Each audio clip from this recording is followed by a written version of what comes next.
स्वागत है आपका महाराष्ट्र जीवन न्यूज़ चैनल में। मैं हूं सबाहत।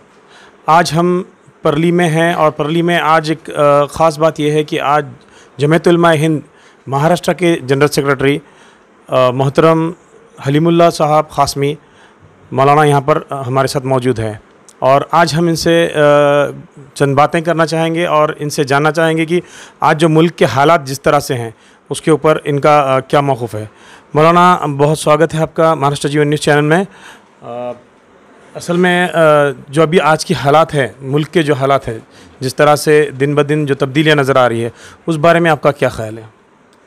देखिए, मुल्क के जो हालात हैं वो तशवीशनाक ज़रूर हैं, लेकिन मायूस कुन नहीं है।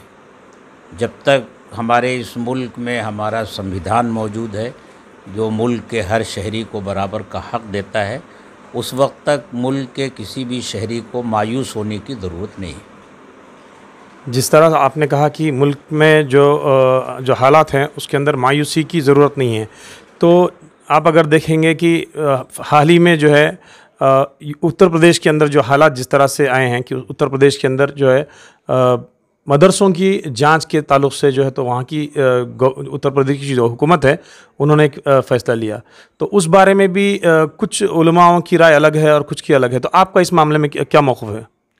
देखिए, इस सिलसिले में चूँकि मेरा ताल्लुक़ जमीयत उलमा से है, इसलिए जमीयत उलमा का जो मौक़िफ़ है और दारुल उलूम देवबंद का जो मौक़िफ़ है वही हम सब का मौक़िफ़ है। शुरू में यूपी की गवर्नमेंट ने जब मदरसों के सर्वे की बात कही तो इस सिलसिले में फ़िक्र ज़रूर हुई थी और तशवीश भी हुई थी कि खुदा जाने इस तरीक़े से मदारिस के साथ क्या मामला गवर्नमेंट करना चाहती है। इसीलिए जब पहली मीटिंग जमीयत उलमा ने बुलवाई दिल्ली के अंदर, तो उसमें हमारे अकाबिर ने और हमारे बड़ों ने इस पर अपनी तशवीश का इज़हार किया और फिर अगला इजलास देवबंद में बुलाने का ऐलान किया। लेकिन इसी पीरियड में हुकूमत की तरफ से चंद बड़े मदारिस का सर्वे हुआ और उस सर्वे में जो सवालात पूछे गए और जिस तरह से सर्वे किया गया, तो उससे इत्मीनान हुआ कि इस तरह के सर्वे से मदारिस को कोई नुकसान नहीं पहुँचेगा और ये मदारिस के लिए नुकसानदेह नहीं है। अगर इस तरह का सर्वे करना हो तो हमारे मदारिस के दरवाजे हर वक्त खुले हुए हैं, जब चाहे हुकूमत आकर सर्वे कर ले। जी, तो इस मामले में एक मौक़िफ़ क्लियर है कि हुकूमत कर सकती है सर्वे, कोई इसका इशू नहीं है आपके नज़दीक? जिस तरह का सर्वे गवर्नमेंट ने किया है, अगर उसी अंदाज़ का सर्वे वो करना चाहती है तो हम मदारिस वालों को कोई एतराज़ नहीं है। वो तो हुकूमत क्या, कोई भी आदमी इस तरह से आकर पूछ सकता है, भई आपके मदारिस में अखराजात क्या कहाँ से आते हैं और पैसे कहाँ से आते हैं, कहाँ ख़र्च होते हैं, कितने बच्चे हैं, उनकी रिहाइश के लिए क्या इंतज़ाम है, खाने पीने का क्या इंतज़ाम है। ये तो मामूल की चीज़ है। हमारे यहाँ तो हमारे अपने लोग आकर इस तरह के सवालात करते रहते हैं। हुकूमत अगर इस तरह के सवाल करती है तो हमको इससे कोई परेशानी नहीं। लेकिन अगर साथ ही साथ हम ये देखें कि जिस तरह से हुकूमत मदरसों की सर्वे की बात कर रही है, हुकूमत के अपने स्कूल खुद जो हुकूमत के अंडर में चलते हैं उनकी हालत जिस तरह से है, तो क्या सिर्फ इनके सर्वे होना नहीं चाहिए? ज़रूर, ये हुकूमत का ये दो रुखा रवैया ये ज़रूर है कि जिस तरह वो मदरसों के बारे में फ़िक्र कर रही है, उसे उसके मातहत जो स्कूल चल रहे हैं, जहाँ सहूलतें नहीं हैं, बच्चों के बैठने के लिए बेंच नहीं है और उनके पीने का साफ़ पानी नहीं है और क्लासरूम दुरुस्त नहीं हैं, गंदगियाँ रहती हैं, उनको खाने के लिए जो दिया जाता है, अभी मीडिया में आया था कि नमक और रोटी खिलाई जा रही थी और जिस ने वो मीडिया में और सोशल मीडिया में उसको डाला उसी को गिरफ़्तार कर लिया गया। तो हुकूमतों को ये दो रुखापन नहीं अख्तियार करना चाहिए। ये तो हुकूमत की तरफ से हम उसकी मज़म्मत करते हैं, हुकूमत की इस रवैये की।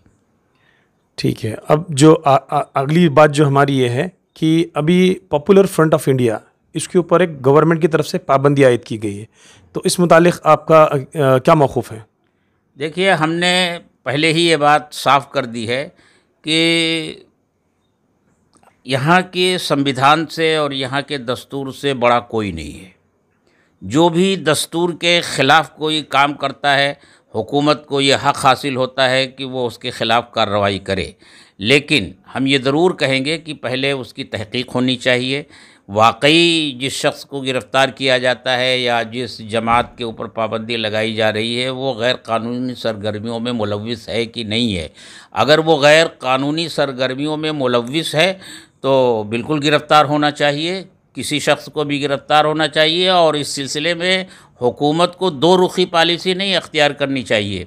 और भी बहुत सी ऐसी तंजीमें हैं जो इस मुल्क में काम करती हैं और उनकी तरफ से आए दिन तरह तरह की मनाफरत फैलाने की बातें होती रहती हैं और मुसलमानों के बाइकाट करने की बातें बहुत से मेंबरान पार्लियामेंट कहते हैं। तो उनकी भी गिरफ़्तारी होनी चाहिए, उनके ऊपर भी पाबंदी लगनी चाहिए। जो भी दस्तूर हिंद के ख़िलाफ़ जाता है हर उस तंजीम पर पाबंदी लगनी चाहिए। जिस तरह से आपने कहा कि दोहरा रवैया इख्तियार नहीं करना चाहिए हुकूमत ने। अब मैं अपने आखिरी सवाल के ऊपर आता हूँ कि इस दौर के अंदर जो करने की काम है, जिस तरह से अगर जमीयत का सद्भावना को लेकर कुछ एजेंडा या प्लान है कि भाई भारत की सद्भावना को लेकर तमाम लोगों को मिलकर कोई ऐसे मंच या इन लोगों को सबको साथ लेके कुछ काम करना चाहती है जमीयत? देखिए, जमीयत ने अपने क़याम के पहले दिन से ही अपनी ये पॉलिसी तय कर रखी है कि हमें इस मुल्क में मिलजुल कर रहना है और नफ़रत की सियासत से अपने आप को अलहदा रखना है। नफ़रत चाहे जिस तरफ से हो, चाहे मुसलमानों की तरफ से हो या गैर मुस्लिम भाइयों की तरफ से हो, जमीयत उलमा ने हमेशा नफ़रत के ख़िलाफ़ लड़ाई लड़ी है। और ये एक तारीख़ी हकीकत है कि सबसे पहले जमीयत उलमा को मुसलमानों की तरफ से जो नफ़रत का काम शुरू किया गया था उसके ख़िलाफ़ लड़ाई लड़ी, यानी मुस्लिम लीग के ख़िलाफ़ सबसे पहले जमीयत उलमा ने लड़ाई लड़ी है जब मुल्क की तक़सीम का मसला सामने आया था और मुस्लिम लीग उसका मुतालबा कर रही थी। जमीयत उलमा उसकी मुखालिफ थी और आखिर तक उसकी मुखालफत करती रही।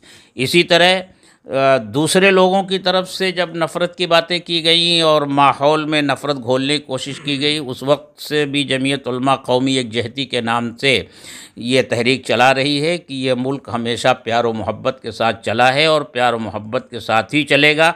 नफ़रत ही ने इस मुल्क को बांटेगा और खुदा न करे अगर ये मुल्क फिर बटा तो नफ़रत ही की वजह से बटेगा। बिल्कुल सही कहा सर मौलाना आपने।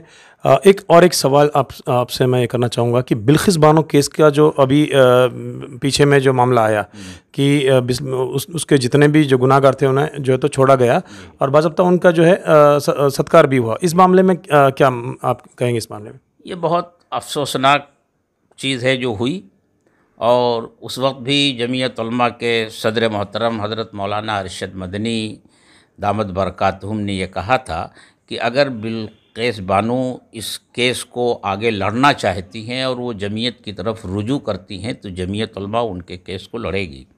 जमीयत उलमा का ये कायदा है कि ये ख़ुद आगे बढ़ कर के किसी के केस को अपने हाथ में नहीं लेती जब तक ख़ुद वो आदमी जमीयत उलमा के पास ना आए और अपना मामला सामने ना रखे और ये ना कहे कि जमीयत उलमा हमारे केस की पैरवी करे। तो बिल्किस बानो के सामने भी यह मसला था लेकिन कुछ हुआ नहीं उसमें। ठीक है, बहुत शुक्रिया जनाब हमसे बात करने का। ये थे मौलाना हलीम क़ासमी साहब जो जमीयत उलमा हिंद महाराष्ट्र के सेक्रेटरी हैं और बड़ी खुले इसमें इन्होंने चर्चा की और ये कहा कि भारत का जो संविधान कहता है हम उस पर हम चलेंगे और साथ ही साथ जो है तो संविधान का सम्मान सबको करना है। मैं सबाहत अली सैयद, मेरे सहयोगी सैयद मुबशिर के साथ महाराष्ट्र जीवन न्यूज़ चैनल के लिए परली।